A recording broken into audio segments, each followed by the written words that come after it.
Rendell Almeria Yes. from Romeo Concepts. Thanks a lot for doing this. I know SHOT Show is really busy, and it means a lot that you took time to come and talk to us. What does a firearm instructor carry every day on the job? So, firearm instructor, me personally, I carry my Ghost gun belt. That's what I wear. I carry a Glock 47. That's my duty gun. Also, my training gun and my competition gun. Um, the Glock 47 has a Johnny Glock's trigger in it, a Radian 15-pound spring, and a CNH optic on it, a CNH comp.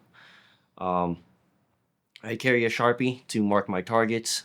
Um, my cowboy hat. I got to teach with the cowboy hat. It's become sort of like a insignia on my teaching and my curriculum. Um, and I wear a performance hoodie. Got to keep dry and got to keep cool under the sun because that sun does bake you, especially when you're out there for a long period of time. What about how does it differ when you're carrying for instructing versus when you're doing road patrol? So when I am on the road as a police officer, Um, I carry a battle belt, so it's a slightly different setup. I keep the magazines in the same thing. So whenever I draw from the holster or whenever I do a magazine reload in training environments and stuff like that, it's always the same repetition from when I have my competition belt on or when I have my battle belt on. However, when I do have my battle belt, or my road patrol belt, it has more stuff on it, handcuffs, stuff like that that I don't normally obviously carry on the range. If I do, that'd be one kind of silly, or two, I kind of put myself in a weird spot. Um, but I also carry an AR magazine, more ammo on me when I'm working the road, and just I also carry a glove pouch, so just more stuff, more weight on the belt itself. What is Romeo Concepts? So Romeo Concepts is a training company that I opened up in 2023, August.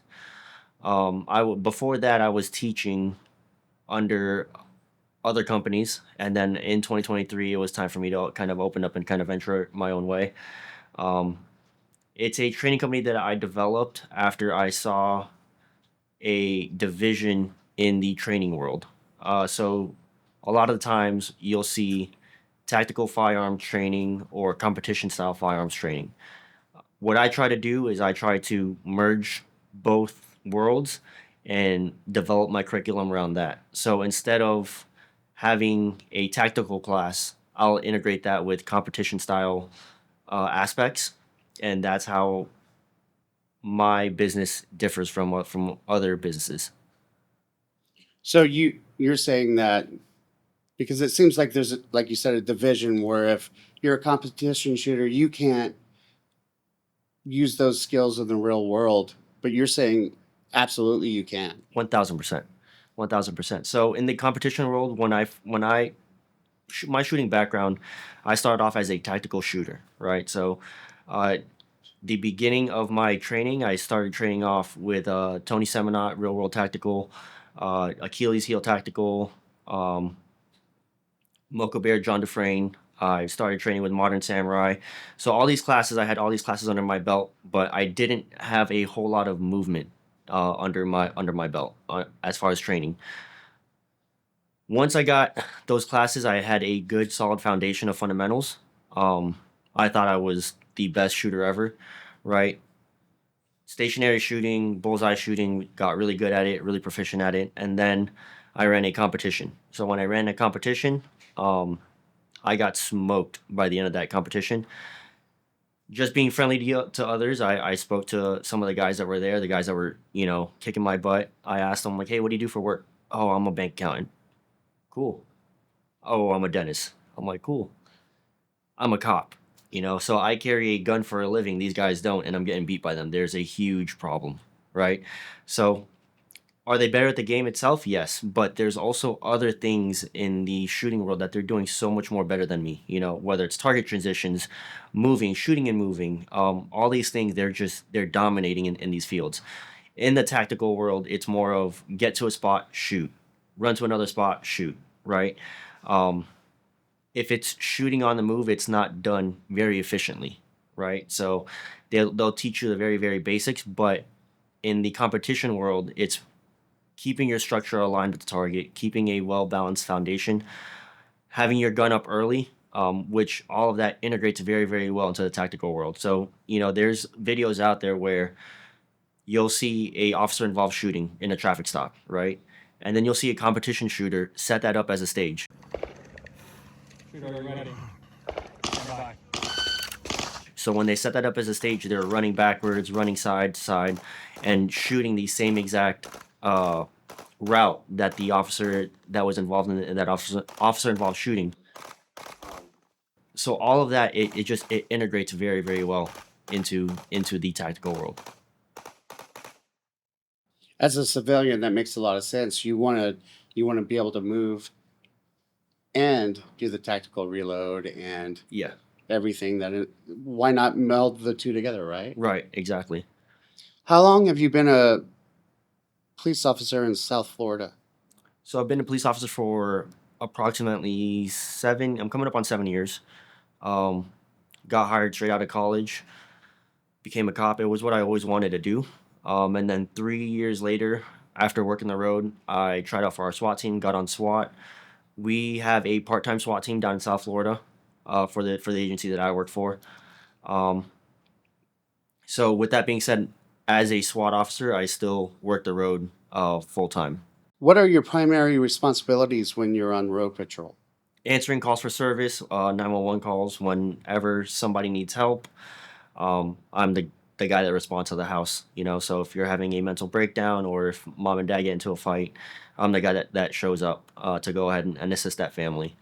Um, Anything from your basic calls for service to emergency calls for service, shooting, stabbings, violent crime, stuff like that. I'm the guy that ends up having to respond. How's that differ with you're doing the SWAT stuff? So SWAT stuff. Since we're a part-time team and I'm working the road, sometimes the road supervisors will go ahead and utilize my expertise as far as SWAT. So if a hot incident comes out, or if ongoing incident comes out and it's determined to be dangerous and stuff like that, they'll go ahead and ask for on-duty SWAT personnel to respond. So then that's when they'll go ahead and pull me from the road, and I'll go ahead and respond to those scenes, um, and kind of assist or take over from there. The SWAT officer aspect, we also respond to hostage rescue situations, or we will serve search warrants as well. What was your experience like in the field training officer program? It was a good learning experience. It was very humbling to see that I was trusted in a position to kind of guide the new ones that are either fresh out of college or they're transferred from a different agency, moved from somewhere else, to go ahead and kind of give my expertise and my feedback, my experiences, to kind of pass it on to them, and for them to go ahead and develop their own style of being a police officer. What are the key skills or attributes you are focused on when training new recruits and officers? Officer safety, I think, is a huge, huge thing. So I will never get upset with someone making a decision. However, if it's a bad decision or a poor decision, I need you to not make that mistake again, right?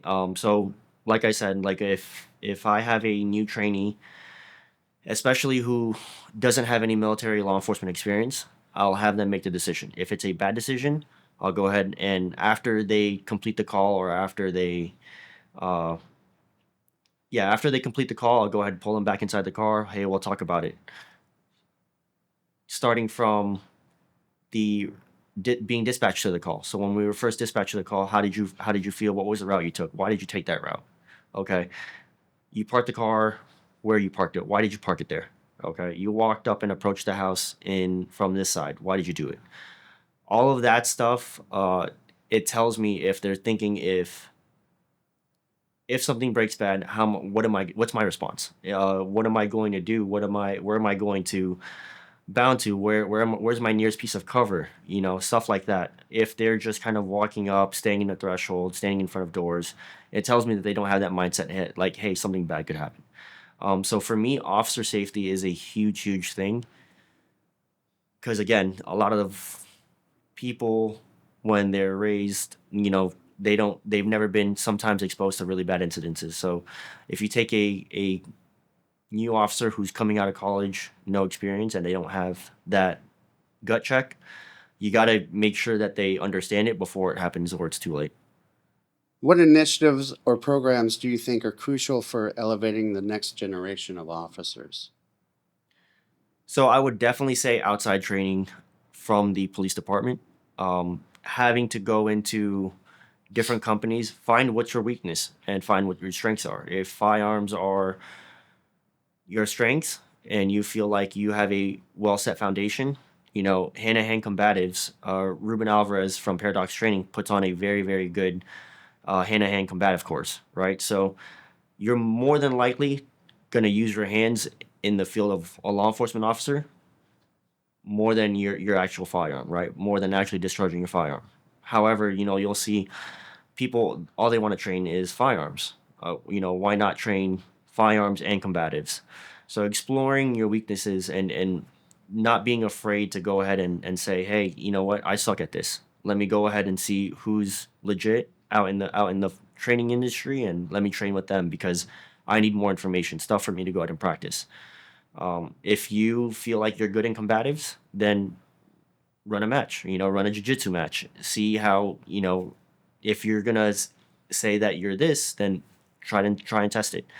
If not, then the one thing that you do not want is you don't want to be tested on the street, right? You want to know what the results will be on the street. Um, Testing it when you're off duty and running the different data of what your capabilities are and where you can go, what your strengths and weaknesses are. That's where your time to explore is. Your time for exploration is not when you're responding to a call or when it's a bad situation, a hostage situation, a bank robbery, whatever it is. Like, oh, I wonder if I can make this shot. I wonder if I could take this shot. You need to know what the results will be before you arrive on that call.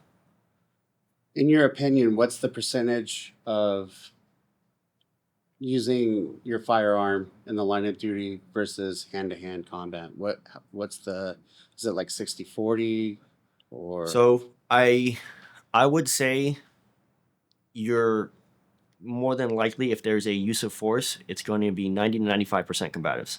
wow. 5% of it will actually be shootings. I'm not taking into consideration of just drawing from your holster and pointing it down range. I'm talking about actually getting into engagement. That'll probably be 5% of your job. But with that being said, that's the 5% that you cannot afford to screw up, because if you screw it up, it's not just your life. It's not just your partner's life. It could be a bystander, somebody's grandmother that's standing in the backdrop. So that 5%, even though it's so small, you still need to focus on it because the room for error is just the liability for that is just so much higher. With that being said, you still need to pay attention to the other 95%, right? The combatives, being good with your hands. If you just because if you feel that you're too small or you need to get jacked, I've seen jacked guys get rocked. Size does not matter in a street fight. If what matters is technique and how you use your strengths versus your weaknesses. What are some of the biggest challenges you face in your current roles, both in road patrol and SWAT? I would say current problems would be uh, having to kind of juggle so many different things, right? So having to juggle the business, juggle the SWAT life, juggle the road patrol life. It does take a lot. How I combat it is I create a schedule and I make sure that I stay on top of my schedule. So if I don't put things down on a calendar, if I don't put reminders on, what ends up happening is I'll have stuff that I have for the road to go ahead and take care of, and then on the same time I'll double book myself for something else, whether it's a family oriented thing, a SWAT thing, a Romeo concepts thing. So I need to make sure that, especially with all the things that I have on my plate, that my schedule is taken care of, because again, like I said, with SWAT gets really busy. SWAT training, our team trains uh, 2 days, 2 times a month, and then if you have a specialty, that's another 2 times, right? So I'm also a SWAT sniper, so that's 4 days that I'm training in the SWAT aspect. And if in those 4 days I need to make sure that, hey, scheduling is booked, childcare issues, whatever it is, stuff is always taken care of. Because if not, stuff will start falling downhill real fast. How does one become a sniper? I've always wondered that. Do you know that you're good at like hitting targets, or is that something you develop? So every team is different, but what I will say is for our team, being a SWAT sniper is a optional choice for you. You have to choose it.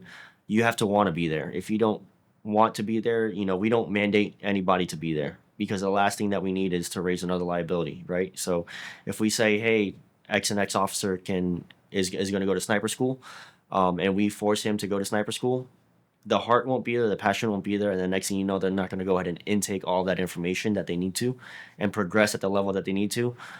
They're just going to be a hindrance to the team, right? So, for us, you have to show interest. We'll go ahead and open up on our sniper training days, optional training for you. You come in on your own time and see what you like. If you like it, get behind a bolt gun. If you like laying down, can you picture yourself laying down in the prone position for 3 hours on a call out? Stuff like that. Um, Being out in the sun, constantly shooting, training, maintaining your firearms. These are all things that we have to make sure that officer who wants to go to sniper school is set, right? And another thing is character and belief, right? What is their character? What is their belief? Are they not necessarily are they a troublemaker, but more so like, do they think about more than themselves, right? Because stuff happens, and when things get spicy, we need to understand that, hey, we make decisions not based on ourselves, but based on the team itself, right? So if I have to engage a suspect, it's not necessarily because somebody is shooting at me. It's more than likely it's because somebody is having a firearm to an innocent's head, or they pose a real imminent threat to the team as well. So we have to be cognizant of that. Once we vet that information, or once we get a good solid candidate, then we'll go ahead and send them to sniper school. So there's different schools that we send our snipers to. They're usually hosted by sniper teams, or yeah, sniper teams from the county in our areas, or we'll go to the tri-county area as well. Snipercraft is a private entity who also hosts a sniper school, and that is who we based our qualifications on. A lot of our stuff is based from Snipercraft itself. So you go to sniper school, whether it's a week long, 2 weeks long, time to get behind the your new platform. You have to pass a lot of rigorous testing, whether it's again, staying out in the sun, shooting, getting your reps in, making sure that you're able to have basic marksmanship skills with a sniper rifle, right? So once you get all that down, then you'll go ahead and qualify. Once you qualify, again, it's a snipercraft qualification. Once you do all that, then you're getting your certification, and then all you have to do is just get signed off on your team, whether you're going to be approved for the sniper role position or not. Looking forward, what changes or improvements would you like to see in policing in South Florida? Um, in South Florida, I would like to see, I would say, more units designed to combat, more units to combat active active crimes, right? So South Florida itself is a huge melting pot of different diversities, right? So it's always a growing population. It's only a matter of time until something, again, we've had recent tragedies happened in South Florida. We had Stoneman Douglas, the shooting at Fort Lauderdale Airport, stuff that different SWAT teams responded to, right? So we need more units to go ahead and make sure that, hey, if something like this happens, we're not going to wait on a full team call out. There's already SWAT guys on standby that are ready to respond, ready to take action. Road Patrol, obviously, they're going to go in and do their job as well. It's not going to be sitting outside of the hopefully not sitting outside of the structure or whatever of the current active killer, but they're going to go inside and take care of the job. However, if you have more specified units, right, that are around hot areas or around um, big target areas, whether it's government buildings, malls, movies, uh, religious establishments, stuff like that, very high populated areas, it would make sure that, hey, if something the second something breaks bad, you're going to get an immediate response, lessen the lives of casualties, lessen injury, and you'll have law enforcement making a huge difference in those certain situations. What advice would you give to someone considering a career in law enforcement, especially in your area? So I would say take into consideration what you want to do, right, and why do you want to do it. Not necessarily why do you want to be a cop, but what do you want to achieve? What do you want to accomplish? Right. So I have people come up to me all the time and they'll say, hey, yeah, I was thinking about applying for Pines. Well, what is it that you're looking for? Oh, one day I want to be on SWAT. Okay. Are you fine with being on a part-time SWAT team or do you want to be a full-time SWAT team? I don't know what's the difference. I'll explain to them difference. Oh, no, I kind of want to be on a full-time SWAT team. All right. Well, unfortunately, this department wouldn't meet your needs, right? So you would have to go to either a neighboring agency or working for the sheriff's office who has a full-time SWAT team. So let them know like, hey, listen, not to give you false hope. I'm not going to just tell you to come over here because, of X, Y, and Z. I genuinely care of why they want to get into law enforcement and what their goals are because I know, from my personal perspective is once you log into an agency, yes, it's just a job, but once you leave and you try to go to a different agency, you're now starting your clock all over of when you're going to retire, right? So all of that matters. All of that, as far as what is that agency's pension? Do they have a good pension? What are their benefits, right? How do they put up? How do they compete with other agencies in the area? Um, that's all stuff to consider, right? So as much as in the beginning, I said it myself. I just want to be a cop. Money doesn't matter. 5, 7 years later, you're like, yeah, money matters, right? So you kind of look back and you're like, dang, this person's getting or this agency's getting this agency's getting that. Oh, stuff like that. Again, you just want to make sure that where you plan to go, you pray about it. You make that decision to go there, but you also understand that, hey, when I go here, this is my limitations. This is what I got. I'm cool with it. Let's go back to Romeo concepts.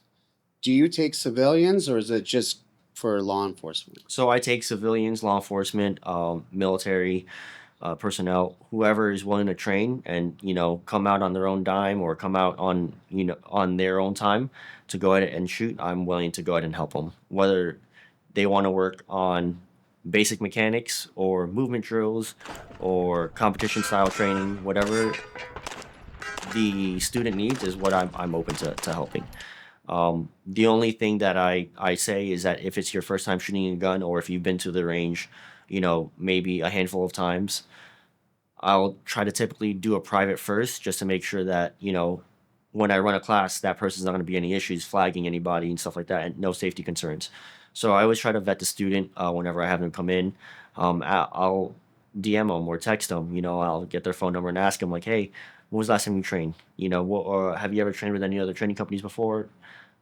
Genuinely asking too because I want to know where they're at in their skill set and in their mindset, right? Oh, if they say, oh, I wanted to do this class, in all honesty, at that point, if they hadn't had the basic mechanics of a firearm, but they're wanting to do competition style shooting or moving and shooting, things of that nature, it becomes a huge stint on their training because they can't even conduct a reload efficiently, right? So now I'm asking you to drive at 150 miles an hour, and you're not really capable of driving 50 miles an hour, right? So if I can get you the basic platform first before you guys hop into a full movement class or stuff like that, then that's the part where it's like, okay, cool, like, let's do that before we do this, um, again, it just comes down to a safety thing. I just want to make sure that my classes are always safe. There's zero, knock on wood, but I've had zero accidents, so I want to keep it that way. I like to keep that undefeated title. Um, but stuff like that does happen all the time. You're not playing with BB guns. You're playing with live ammo. So we need to make sure at all times that, hey, this is safe. Everything's good to go. Are there different levels or tiers to your training, or is it one out? Like, do you look at the individual or class and say, okay, this is what I'm going to do with these people? So whenever I post a class, I post the name of the class and kind of go over what the class will entail. So I have, I don't like to call it level one and level two, because it's, to me, that's not what it is. But it's more of, hey, are the basic mechanics down? Okay, cool. Let's work on movement now. So it's not necessarily like level one, level two, but it's more of, where's your progression, as far as your independent skill set. So I have a class called Analytical Pistol, which focuses more on mechanics, getting efficient draws, getting efficient presentations. People who have trouble finding the dot, if they're new red dot users, or if they're wanting to tap into that world, and they say, hey, what's the difference between iron sights and red dots? That's all stuff I go over for my analytical pistol class. In my analytical pistol class, I like to collect data as well. So I'll collect data on that independent shooter, and I'll have them keep that data, right? So hold on to it. Hey, this is what you're accountable for today. Go home. I already gave you the homework. Take the homework, dry fire the homework, and then come back to the range. I'll show them how to run independently. So come back to the range, run the drill independently, and say, hey, I'm growing here. I'm making progress here. My draw time is more consistent. My first shot out of the holster is more consistent. I'm not struggling to find the red dot on the presentation. So one thing that I like to push is efficiency and consistency. Is it efficient and is it consistent? How many reps will it take for me to do something before it screws up? And then I'll consider, hey, is it a technique issue that's costing time, or is it a dry fire issue, right? Is it something that I'm not very comfortable in? So in my analytical pistol class, one thing that I'll go over is the stabbing of the draw, so coming down on the holster, then pulling the gun back up versus a scoop draw, having my hand relaxed at my side, and then just scooping it out of my holster. A lot of people sometimes say that they don't like the scooping draw or the scoop draw, right? And I'll ask them why. Oh, it's because every time I draw, it's my grip is not there. I'm like, okay, well, is it a technique issue or is it a dry fire issue? You just learned this now. You can't expect to get the scoop draw down 100% when you literally just had 3 reps, right? It's not like a one time thing, and I'm going to be a pro level at it. So it takes the dry fire portion into another level. Um, that stuff is what I cover in the analytical pistol. Then I have problem solving pistol. So problem solving pistol is all movement based pistol work, which focuses on transitions, shooting on the move, kind of builds off where I left off in an analytical pistol. So a lot of the times, the competition shooters, they'll go ahead and take the problem solving pistol because they want to know how to efficiently and consistently shoot and move. How important is dry fire? Dry fire is super, super important. So I say I dry fire every single day, right? I dry fire before I go to work. I check the condition of my weapon, load it back up, go to work, right? I go hit the road. If I don't dry fire, it's more of like if I don't dry fire and then I end up going to the range a couple days later or whatever it is, a week later, the consistency in my shooting, the consistency in my draw presentation, it fades. No matter how good of a shooter you are, you need to consistently practice, right? Because the second that you decide to take a step away from the practice or from the craft, then that's when you start to come down a few notches, right? Mental breaks are needed. So if you need a mental break from shooting, a mental break from dry fire, that's 110% cool, right? But don't use that as an excuse to never dry fire. Oh, I'm taking a mental break, so I'm not going to dry fire. Is it you're taking a mental break, or are you being lazy, right? So you need to find the time in. I'm not saying that you need to dry fire 30 minutes. I dry fire before work, max 5 minutes, right? What do I want to focus on? Work on that for 5 minutes, and then I'm good to go. What are, say, top three things that a civilian neglects about their gun, whether it be batteries or cleaning, or what's your opinion on that? What does the common person neglect about their firearms? So I would say weapon maintenance is one. Yeah, how many times have I uh, come into counter with somebody carrying a firearm on the road?